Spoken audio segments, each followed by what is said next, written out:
Welcome back to the 2JZ240SX project.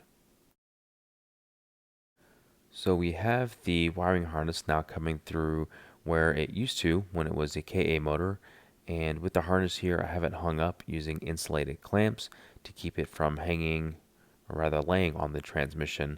I'm leaving the rest of the harness exposed so that way when the tuner is tuning the car, if he has any issues with connectivity to sensors or whatnot, he'll be able to access everything fairly easily.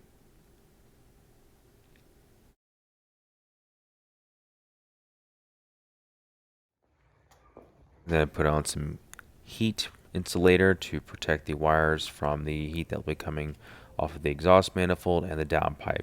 The downpipe is wrapped, so it should be okay, but just for extra precaution here.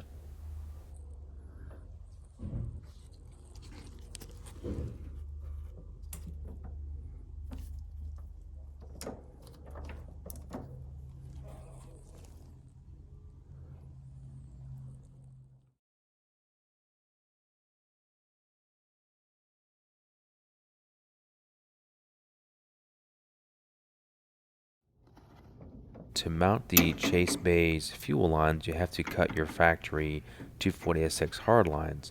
Once they're cut, I took a file and I filed these down smooth while also trying not to get any metal shavings inside of the lines. Everything is good to go. Like the wiring harness, I went ahead and used some more insulated clamps to put the fuel lines against the firewall so that way they are not getting a lot of vibration or moving around about the engine bay a lot. I also wanted to make sure that as these fuel lines were ran that they were not laying on top of the transmission, just like how I try to keep the wiring harness off of the transmission. But I ran it behind, used some zip ties to just kind of help hold it up under the harness, and then ran it to the other side over to the fuel rail and to the fuel pressure regulator. So this is a Chase Bay's fuel line kit, and they also included an inline fuel filter, which I didn't really have a whole lot of problems mounting. I just drilled a hole just through the other side and then pushed the bolt through and mounted it onto the shock tower there.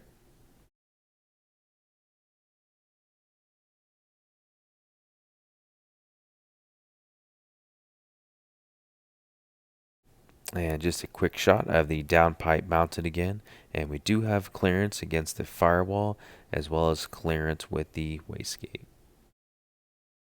One issue I did run into is that the water neck that came on the current GE VVTi motor is a little bit long and it's got an angle on it, so it's creating a very awkward angle that would kink the hose. I put the shorter one on, helped quite a bit, so I took my daughter's toys and used them to help see how the coolant hoses would be routed. I finally got around to mounting the Chase Bay's brake line kit.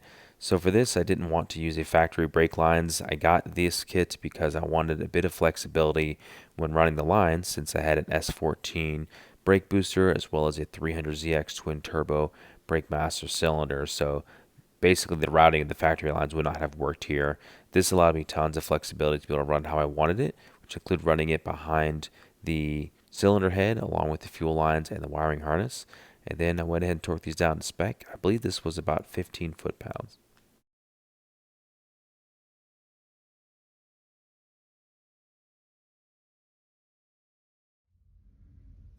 Okay, so now that I've ran all the fuel lines, the brake lines, the wiring harness, everything goes, or essentially is now sitting where it's supposed to, so I feel comfortable now mounting the upper intake manifold and actually torquing it to spec. And before I do, I just like to do one more final check, put a flashlight down the intake runners and just make sure no debris got in there, no screws, no bolts. It shouldn't have with the tape, but it only takes me another 10-20 seconds just to assure everything's good to go. New gasket will be going down as well. And then I torque all the bolts down on the intake manifold, which I recall these were approximately 20 foot-pounds.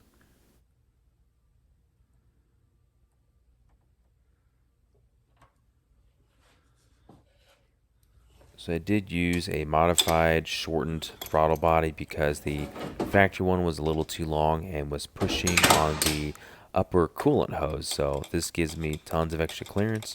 And then I torqued down these nuts and bolts to approximately, I believe it was 15 to 20 foot-pounds as well.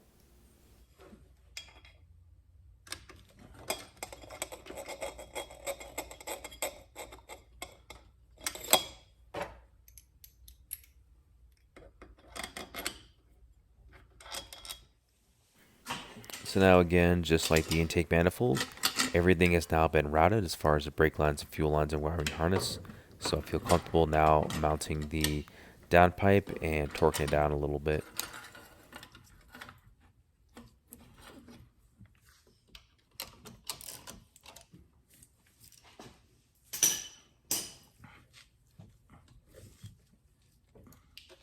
Now, if you recall in the previous videos, I did end up using non-VVTi TT coil packs and brackets, so I will be using the non-VVTi coil pack harness, which is on the factory non-VVTi engine harness, and everything's all clipped in, everything looks good, everything fits right. Probably gonna have to get some more of those fasteners that hold down the harness there on the brackets.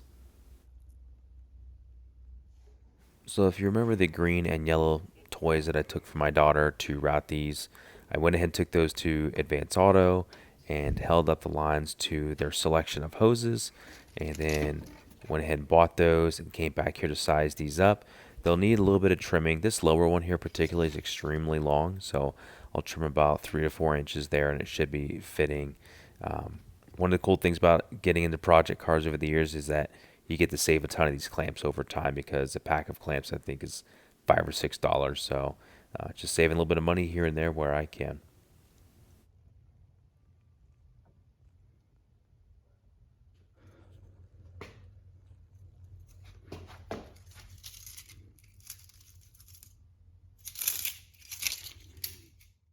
And now to fill the R154 transmission with brand new fluid. This does take a 24 millimeter wrench to be able to pull the bolt off and start filling it up. It is a tight space with this ISR transmission mount, so had to run the hose behind the transmission brace and put it right in the hole. And as you can see, this is a very tight space. So as I pump this, I'm going to probably get a little bit cramped up. It's also just very slow and tedious. So just take your time, be patient, pump away those 3 bottles, and get the transmission filled up.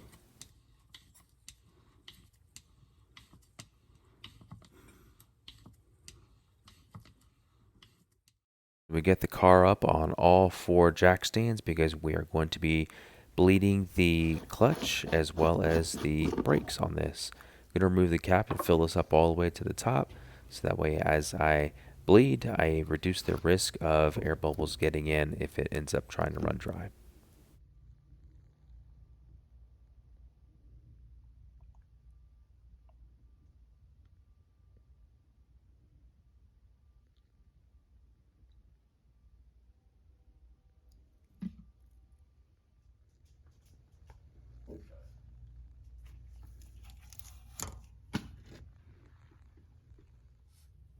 And just like when we were pumping the transmission, same thing here with the brakes. Just got to be patient and just pump away on the vacuum pump for the brakes. And as we mentioned before about the patience, you just got to keep doing this over and over again, because you're likely going to be pulling dark fluid and you want to get to as light as possible. Here we go, another attempt, and then we will do it one more time to try and get clean and clear fluid out from the brakes. So that's about what I'm looking for. I'm pretty happy with that, so I will call that good, and we will close up shop. And next time when we come back to the 240SX project, we will be doing a rear battery relocation.